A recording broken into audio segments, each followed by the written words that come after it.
learning it earlier than we used to, huh? Like, I don't even know if that's true, but she brought home Common Core math. That's fun. It's a new math they invented. No heads up, just give it to parents that never learned it. It's just a whole new, I mean, it's unbelievable. Why when they bring it home, you gotta watch a 40-minute YouTube video on Common Core math. I don't even understand it. If you know it, if you don't know Common Core, it's just a new math. And the goal of Common Core is to use one sheet of paper for every problem.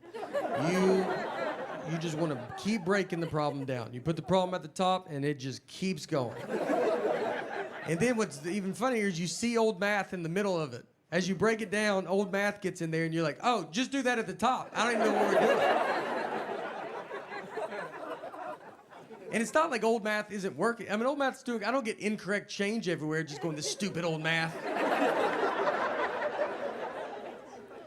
It's a long way to get at the same answer. I told my wife, I go, it feels like if you knocked on my front door and I opened it, and you say, can I come in? And I was like, do you mind walking in and coming in through the back door? And you'd be like, does the front door not work? I'm like, no, it works. I use it. A lot of people still use it. But the new way is to go jump the fence and come in the back and meet me at this same spot. Well, even though I make fun of Common Core, I have learned stuff from elementary homework, which is embarrassing. I'm 41. My daughter's 8. Nothing should ever come out of her mouth that I'm like, what? What was that? I learned when to use a or an in a sentence. I mean, I didn't know that there was a rule in play. I thought you felt it out, you know? You just go, that feels right, and that's what you do. I do the same thing with a comma. I never known where a comma's supposed to go. If I feel a comma's coming, I try to get out of that sentence so bad. I mean, and if I can, I just put a comma and see if someone says something, you know? If they're like, is that a comma? I'm like, isn't my comma button has been sticking on my phone.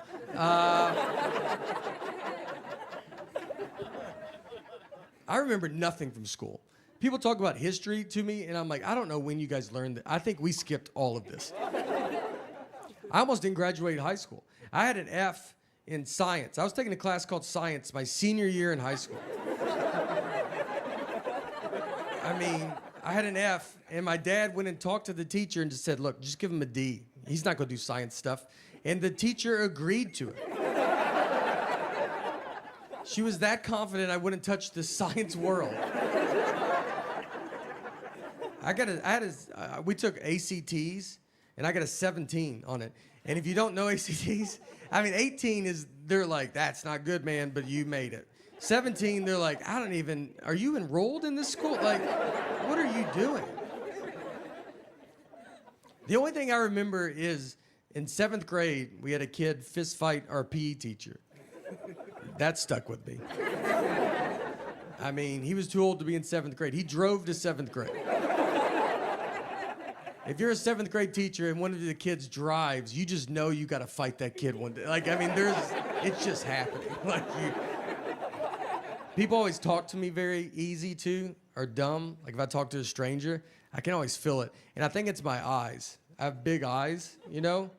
And so I just get a lot of like, you still with me, man? And I'm just sitting there like, yeah, I mean, I'm listening. And he goes, all right, I don't feel like you could have been anywhere, you know? I got a reversible jacket at home, and I have 2 of them because I didn't know it was reversible. Bought them at the same time. Tried them both on separately.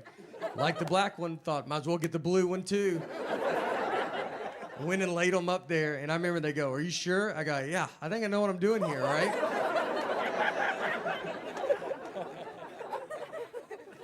The dumbest I've ever been talked to, I like to golf, and so a guy was telling me there's a real golf course in North Carolina where they have llamas or the caddies. So if you don't know anything about golf, I mean, you know, a caddy usually carries your bag around, tells you how far you are from the hole, and helps you out. So this course, they have llamas. So you put your golf bag on a llama, and it carries your bag. So he told me that, and then he looks into my big, dumb eyes, and he goes, just so you know, llamas can't talk, though. I mean, that's the question he was trying to get ahead of as he looked into my stupid eyes. Like, he's like, I'm gonna say it so that guy doesn't have to say it. Like I'm just at the zoo talking to the giraffes, just, hey, where are you guys from, you know? I know where you're from, but where are you from? You know what I mean? I'm gonna let this one go by. I mean, like, you know, the hard part is I see them coming before y'all, and I mean, I just see a blinking light like 5 miles away going, that one looks like it's coming. In my head, I'm just like, I think it's, you know. A couple times I've looked and it was just stars. I honestly, I like look up and I'll be like, that one's not moving that quick. I feel like one's just sitting on top of it. You're like, that's the moon. Is it? So I'm 41 years old. And when I turned 40 was the first age I did not want to turn. I remember my parents turning 40. It just feels old. And it's also the age that you do realize everybody you're talking to, you are older than. Before you're 40, I think everybody you talk to is your age. And for some reason, when you turn 40, you're just older than that person. I'll just be talking to them like, remember that? It's like 97, 98. They go, I wasn't born yet. You're like, golly, are you serious, dude? In my eyes, we look the same. Where's your dad at? Let me talk to him, because I swear I thought you were my age. One thing I got when I hit my 40s was claustrophobia. Never had it. Actually got it here on the Simpsons ride, which is what's crazy. I mean, we're 100 yards away from where my life fell apart. I rode that ride with my daughter, and we're sitting on it, and we had another buddy, and he has his 2 girls on, and so we sit there, and they pull the bar down, and the bar, my leg gets stuck in the middle, and it just opened a door that I never knew was there. I mean, it's like a problem. I had to stop the ride. It's super embarrassing to stop a child's ride and just be like, I'm just waving. I'm like, I can't do it. And then they open the bar and they go, all right, you can do it again. I was like, I'm out, dude. And no one got to ride it because I couldn't ride it. We all had to leave. Yeah, ruined it for everybody. And that's claustrophobia. It just kind of ruins everybody's time. It's what's funny, the panic of claustrophobia is pretty funny though. I mean, it's not funny when it's happened to you, but how quick you go from normal to just an insane person is just, it's all at the same time. So it's all kind of new to me, so I forget I have it.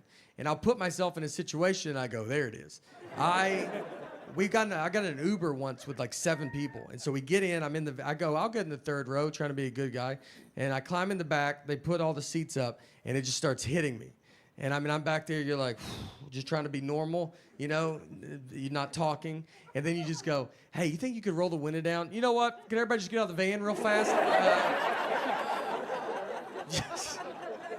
I mean, we're just driving down the interstate. Hey, could y'all crack the window? Do you mind if I drive the Uber? You think I could drive it?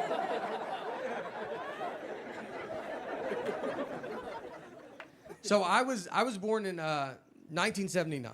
And the reason I say that, because if you are my age or just right around my age, very like maybe 78 to 80, you might realize, or maybe you don't know, I've never been called a millennial or Generation X. I've never even really heard any of those terms growing up.